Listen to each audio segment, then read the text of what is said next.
So far, critics and audiences alike seem to be responding positively to Zack Snyder's Army of the Dead, praising the genre-bending zombie movie for its premise, its heart, and its over-the-top action sequences.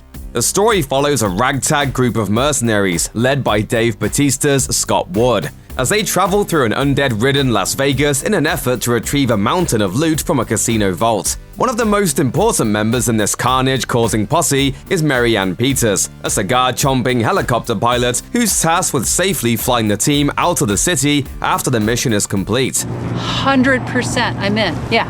You don't want to know, the risks, or Why would I want to know the risks?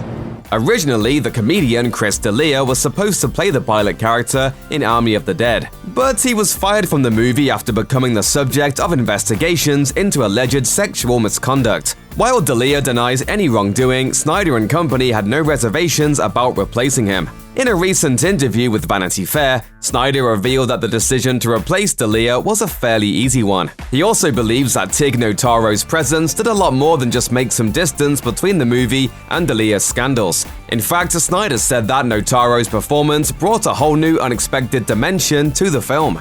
The director explained, "I think the movie is better with Tig Notaro, frankly because she's more unexpected and she's more fun." While they were eventually able to turn their obstacle into an opportunity, the filmmakers were very much aware of the risks that came with replacing D'Elia so late into the production. According to Snyder, the situation could have been a disaster if he didn't have the right team in place. Fortunately, his colleagues are used to working on visual effects-heavy blockbusters, and so they eventually managed to successfully replace D'Elia without making it too obvious in the final cut. But it certainly wasn't easy. In fact, having to replace D'Elia with Notaro gave the filmmakers all kinds of headaches. First, they had to erase every mention of D'Elia's character and digitally insert Tig Notaro into the scenes instead. Given that the situation unfolded during the pandemic, reshooting the scenes with the actors together wasn't an option.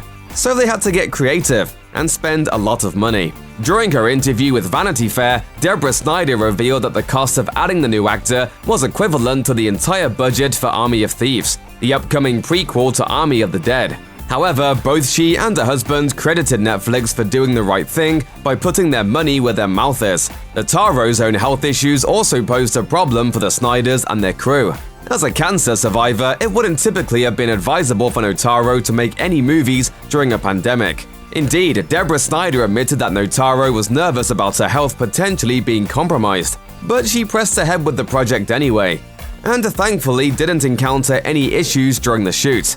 Of course, some of Notaro's scenes in Army of the Dead were obviously the product of some expert digital wizardry, but other moments really do make it seem like she was part of the movie the entire time. In one scene that Snyder assumed they'd have to cut, Notaro is featured speaking to Dave Bautista's character as he leads the mercenaries down a corridor. He told Vanity Fair, "When we first talked about it, I was like, this is gonna be really hard because they're all backlit and haloed and there's a lens flare, but it came out perfectly."